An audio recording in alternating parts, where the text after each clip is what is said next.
He almost got away with it. The high school hunk turned gentleman bank robber who had the brains and unfortunately the desperation to plan one of the most outrageous bank heists in years. The question at the heart of it, how to keep eyewitnesses from identifying him. Well, he did what any deep-thinking robber would do. He hired extras, people who had no idea what they were showing up for, cloning himself 15 times over. And if it sounds like a movie, it might soon be. Tonight, though, the real-life script from the robber himself. Even before he gives it to Hollywood, he's giving it exclusively to 2020.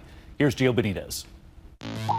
In the annals of robberies gone wrong, there's a long list of do's and don'ts, like always know your escape route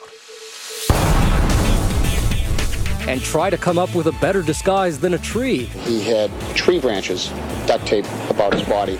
But for Anthony Curcio, the line between brilliant and botched is blurred. He pulled off the perfect crime, almost, from high school football fame to bank heist infamy. It's like something out of a movie. A brazen bank robbery suspect Wearing gloves, sunglasses, and a mask. attacking an armored truck with a bag full of cash, making his escape on an inner tube. Curcio is now known in his hometown as the crook who almost got away with a seriously crazy plan. It started here, on the outskirts of Seattle, the sleepy town of Monroe, Washington, where manicured lawns smack of ordinary life.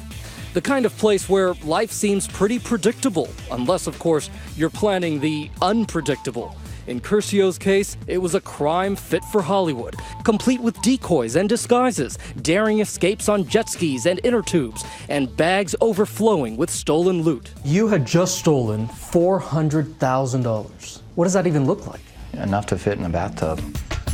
Curcio's life of crime started innocently enough. A golden boy from a well-to-do family with everything going for him, and for whom everything came a little too easy. Captain of the high school football team, known for his Friday Night Lights victories. Catching a touchdown pass, that's a true feeling. How much of that defined who you were then? Everything. That's what I was. He had it all: good looks, a talent for sports, and a pretty cheerleader girlfriend named Emily. I knew that there was something special about Emily, and beyond special for sure. You know, we were that couple where the teachers would call me Mrs. Curcio. I remember the first time that he told me that he loved me, I was just kind of like, oh my God. The two became inseparable in high school and stayed together when he went to college at the University of Idaho. No longer the big fish in a small pond, Curcio was now feeling the pressure of college sports. His way to cope? Alcohol. Lots of alcohol. That was your escape. You just kept drinking and drinking and drinking and drinking. It got so bad after a couple months of that, I was just drinking straight out of the bottle. The next season, a torn ACL was Curcio's introduction to a new vice, Vicodin, which numbed the pain of just about everything. I was insecure about not being good enough. Vicodin took that away from me. It calmed me down. It made me feel like Anthony doesn't need to be an athlete. How far would you go to get it? And I started forging prescriptions, going into pharmacies, faking injuries. One day I'd be John with a dental issue, and in the next pharmacy I'd be Steven with a hurt leg. That was where I crossed the line. In high school, I had this moral foundation, integrity. Once I met Vicodin, that all went out the window. You talk about Vicodin like it's a person. Vicodin, well, it's an enemy. It's what it is.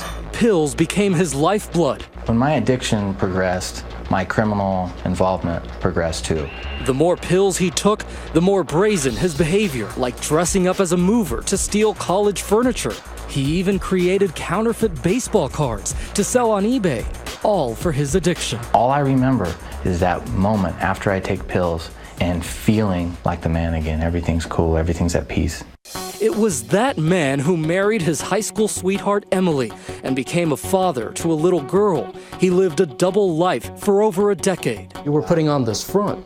As best I could, yes. He was the spin master, and I was like putty. I believed everything that he said.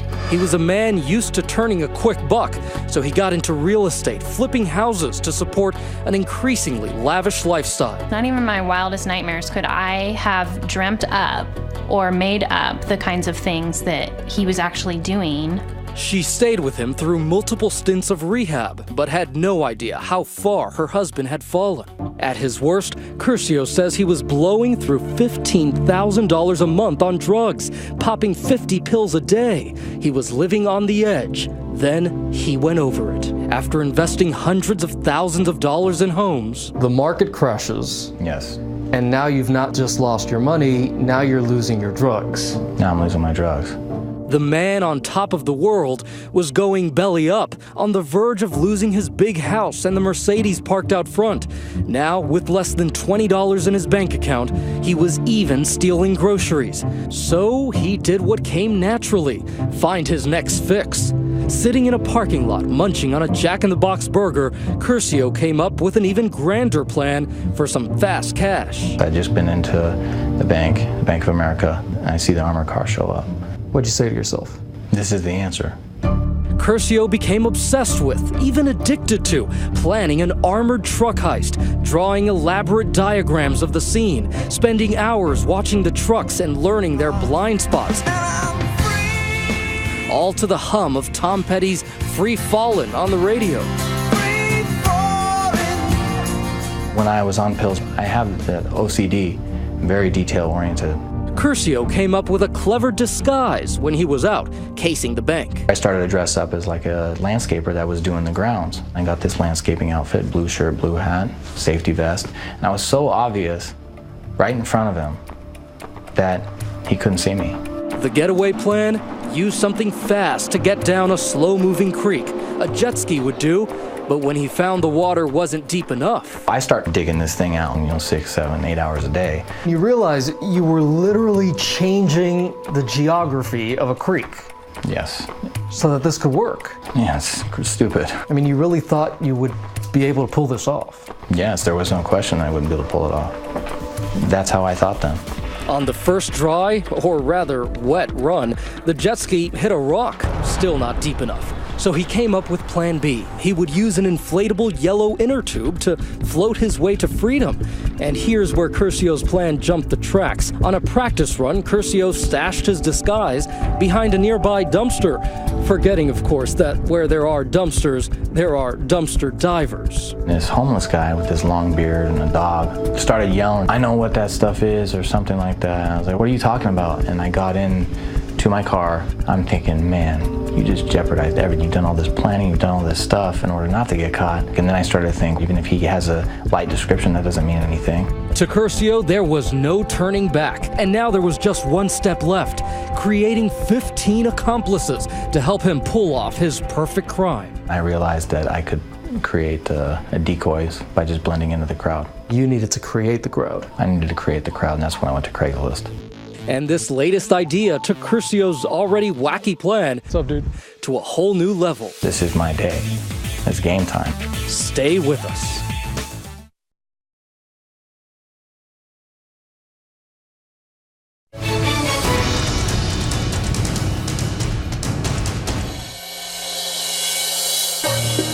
Anthony Curcio was about to attempt one of the most bizarre bank robberies in recent history. After 3 months of meticulous planning, everything was in place, including the final detail, decoys. I needed to create the crowd. How can I get people to show up at this place, at one time or whatever? My thing was, I'm gonna go make a Craigslist posting, and I'm gonna get people to wear the exact same thing I was wearing there. He posted a convincing ad luring eager landscapers with promises of $28 an hour. It specified a uniform, blue hat, blue shirt, safety glasses, and a yellow vest, a minor investment for someone looking for a job. He even followed up by email with more details, where and when to meet, and to stay put until their supervisor showed up. And it worked. The morning of the crime, a crowd of hopeful workers stood cluelessly outside the bank. This was the getup Curcio's ad called for. Now imagine me times 15.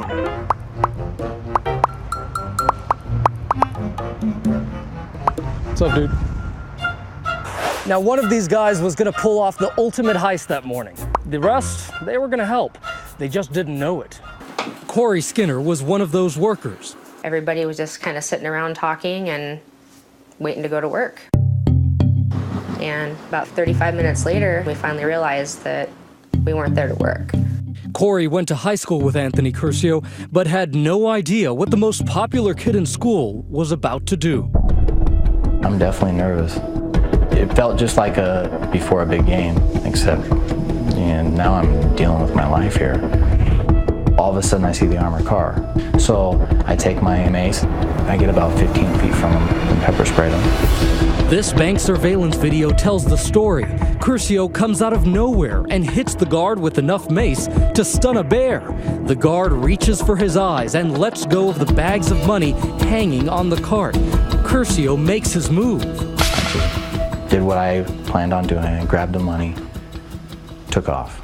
Detectives Tim Buzz Bazell and Barry Hatch didn't need to get the call that morning. They heard it. I was on another case, and I kept hearing sirens and sirens, and I know, oh, something's big's going on. Buzz and Hatch, each with 15 years of sleuthing under their holstered belts, constitute 2/3 of the detective unit in the small town of Monroe. But when Buzz and Hatch arrive at the bank that day, they encounter a first. 15 clones of their crook. When you started seeing all these people wearing the same clothes, what were you thinking? A lot of people dressed up the same way might be a distraction to some, but really we're chasing a guy that's running down the street, stripping off his clothes. They learn from eyewitnesses that the culprit is tall, skinny, and athletic, and that he took off carrying the 2 bags of cash under his arm, like, what else? A football. Where was he running off to? Did they tell you where? Right down to the creek. Right down this way? Yep. We see how busy this road is. It's a very busy intersection and road. And it happened in the middle of the day. Yes, and he almost got hit by a truck. The witnesses saw the robber race down this path toward the creek, fumbling one bag along the way, clearly overwhelmed by the weight of his treasure. Then, for 200 feet at breakneck speed, he ran to the edge of the creek to make his unlikely getaway on an inner tube. The officers told me that the inner tube was on the far side of the creek. I thought it was resting up against some trees and brush. What did you think when you saw that?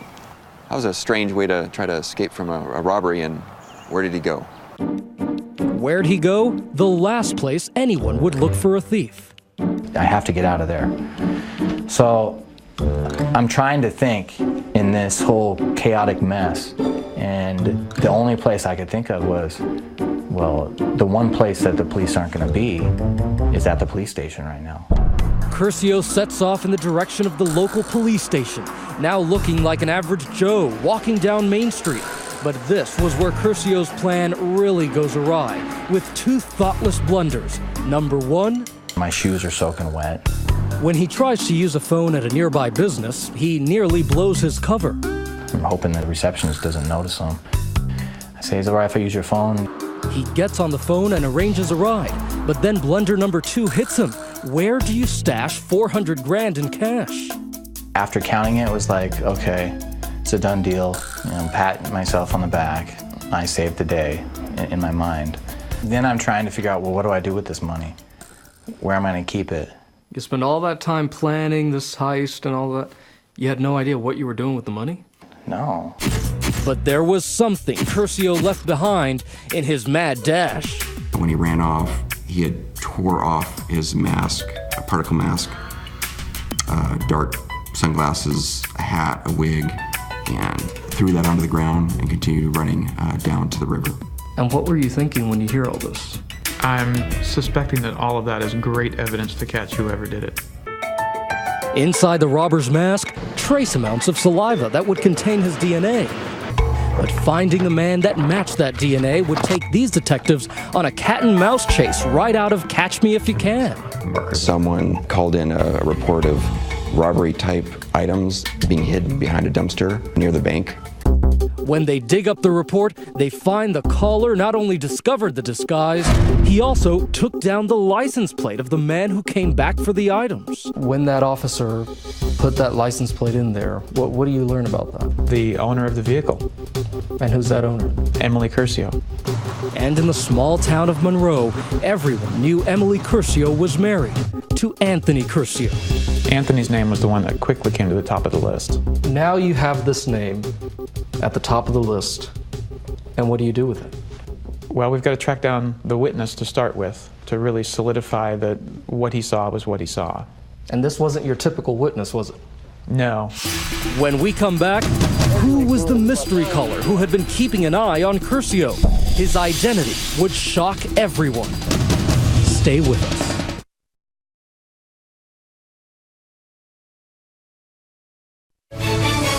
We continue with 2020's The Almost Perfect Crime. Once again, Gio Benitez. 911, what's your emergency? Yeah, I found a bunch of burglary tools. 3 weeks before Anthony Curcio made off down that babbling brook on an inner tube, this call came into 911 reporting suspicious items behind a dumpster. He found burglary tools? Yeah, a cap, a wig, a can of mace bigger than I've ever seen. All right, can I get your last name, please? Dean, D-E-A-N. Your first name? Alan, A-L-A-N. Alan, what's your phone number? I don't have one, I'm homeless. Homeless, that's right. The caller was someone who didn't have much, but among his belongings, a moral compass. Remember the dumpster guy who warned Curcio weeks before the robbery about being up to no good? I thought, well, maybe if he's homeless, maybe he's been drinking, maybe he's not going to remember my description. Now he was a crucial witness, and Buzz and Hatch needed to find him to help them nail Curcio. But how do you find a witness with no address? I went to a McDonald's and I bought 10 regular hamburgers, and I started handing out hamburgers to homeless people, asking if they knew a guy named Alan. In tiny Monroe, there was only one place you would take hamburgers to find a homeless guy: Tent City. 6 hamburgers later, I found a tent with a guy named Alan. So now you have 4 hamburgers left. And what happens when you reach Alan's tent? You know, you can't really knock on the door of a tent, but I just said, Alan, are you in there? It's the police. And he responded with, it's about time you got here. This is Alan Dean, perhaps the unlikeliest source for the key that would unlock this entire case. What did you see behind that dumpster? Well, it was just a wig, sunglasses, big can of mace, stuff like that. I knew what it was. What was it? Burglary tools, robbery tools. How'd you know? I mean, who else is going to wear a wig? And you see a guy, don't you? What happens? He walked straight up to it, so I knew it was his. And I went over and told him that the police were coming to take a look at that stuff, and he might as well just leave it alone. And so what happened? The moment he picks that up, what do? He got in his car, and I wrote the tag number down. And you have a pen? You have a pen right now? Yeah. I like to do the crosswords. So you always have a pen with you? Yep. What do you think he thought of you? I think he felt like that I wouldn't remember anything or something like that. You never thought that he was going to be the key witness? Oh, no way. No. I underestimated him completely, yes. With Dean's statement, detectives are closing in on Curcio. Then we decided we needed to set up surveillance on Anthony. And how did that go? At first, not good because we couldn't find him. So where does a thief with $400,000 go? Las Vegas.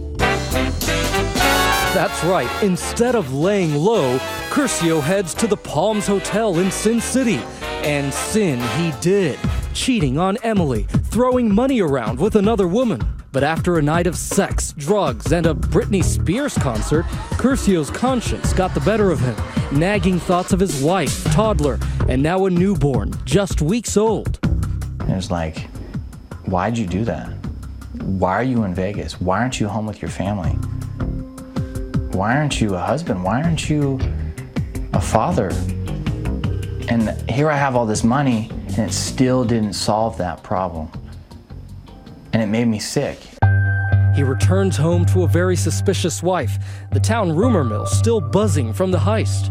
He would make comments about the robbery like, oh, did you see this in the paper? And he'd hand me the paper and be like, oh my gosh, isn't this awesome? You know, isn't this cool? I'm like, yeah, pretty cool, you know, like whoever did that's gonna get caught, and then I'm sure they're gonna think it's really cool then. But Emily isn't the only one watching him. So are Buzz and Hatch, waiting patiently while suspect number 1 keeps screwing up. His 400 G's now bankrolling flashy purchases like a Range Rover. Then one day, when he stops at a gas station, cops get the break they need.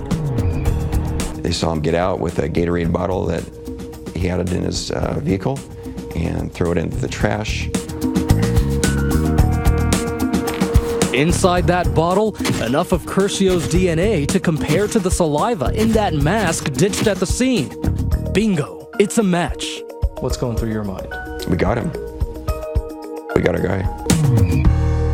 While hanging out in this Target parking lot with a little pocket money, $17,000, Anthony Curcio was arrested.